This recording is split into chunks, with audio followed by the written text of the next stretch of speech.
तर विद्यार्थी मित्रांनो, एक्सप्लोरिंग करिअर सेंटर या यूट्यूब चॅनलमध्ये तुमचं सर्वांचं स्वागत आहे. इंडियन इन्स्टिट्यूट ऑफ ट्रॉपिकल मेटॉरोलॉजी या इन्स्टिट्यूटमध्ये आस्थापनेवर जागा इथे निघालेल्या आहेत. तर कुठले पदं आहेत, त्यांचं क्वालिफिकेशन काय आहे याबद्दलची माहिती आजच्या व्हिडिओमध्ये आपण बघणार आहोत.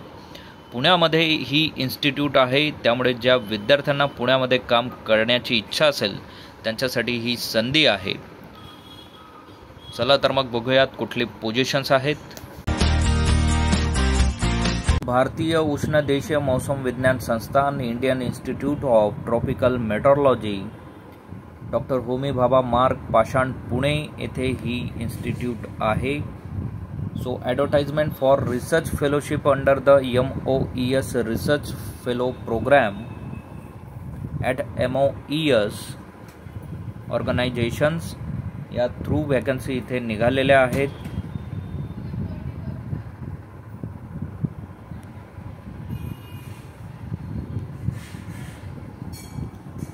सो इथे पोझिशन आहे, सब्जेक्ट आहे, number of positions, essential qualification आणि डिझायरेबल क्वालिफिकेशन या संपूर्ण गोष्टी इथे दिलेल्या आहेत.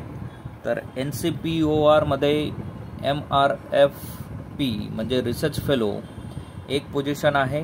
Subject geometry of ultramafic rock, essential qualification MSc in geology, applied geology किंवा जिओलॉजिकल सायन्समध्ये असणं गरजेचं आहे. 2 पोझिशन आहेत. नंबर ऑफ पोझिशन 1 आहे. कॉन्टिनेंटल मार्जिन या डिपार्टमेंटमध्ये MSc और MSc टेक और MSc tech in marine geophysics applied earth science यात त्यांची डिग्री असणं गरजेचं आहे. त्यानंतर NCOPR मध्येच पोझिशन आहे एक, ज्यासाठी इसेन्शियल क्वालिफिकेशन आहे MSc in microbiology, marine biology और मराइन सायन्समध्ये डिग्री असणं, मास्टर डिग्री असणं गरजेचं आहे. त्यानंतर जिओकेमिस्ट्री या डिपार्टमेंटमध्ये एक पोझिशन आहे. MSc geology, marine geology, applied geology degree त्यांच्याकडे असणं गरजेचं आहे. एक पोझिशन आहे MSc physics, atmospheric science, earth science, climate science यामध्ये डिग्री असणं गरजेचं आहे.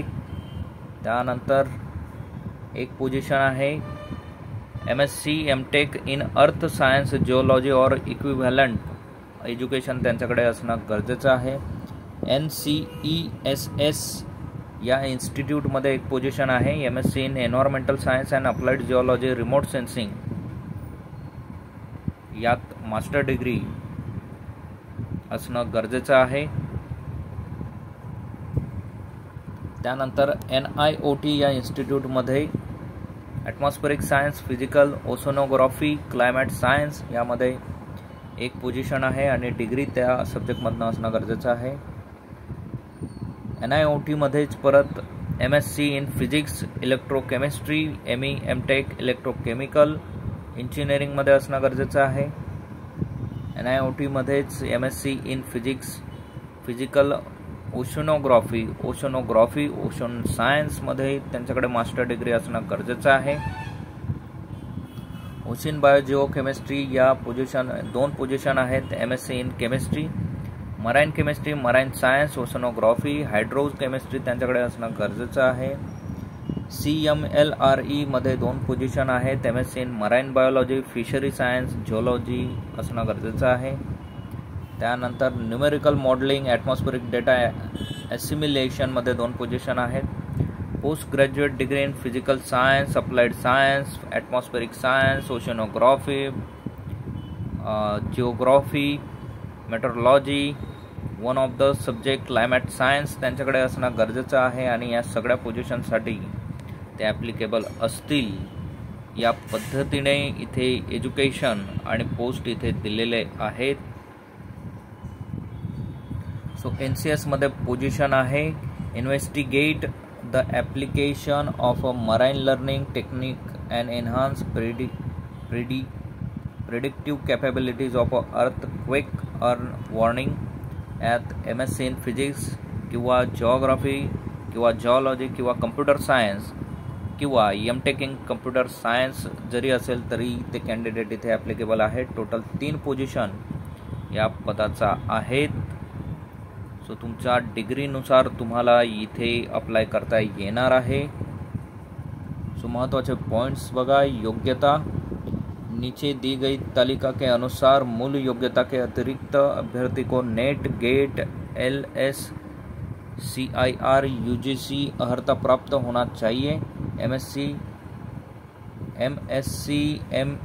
MSM टेक के अंतिम वर्ष में उपस्थित होने वाले अभ्यर्थी पद के लिए आवेदन कर सकते हैं और उन्हें अपने पिछले सेमेस्टर तक के कुल अंक लिखने होंगे. सो जे ऑलरेडी प्रिपेअर करत आहेत त्या विद्यार्थीसुद्धा या पोझिशनसाठी अप्लाय करू शकतात.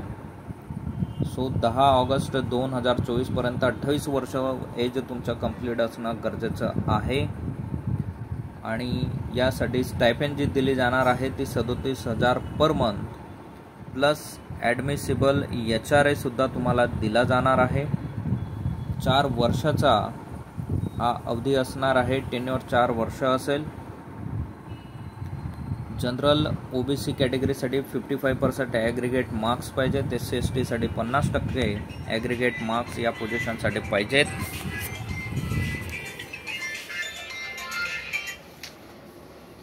सो असेच नवनवीन आणि अपडेटेड व्हिडिओ मिळवण्यासाठी आमच्या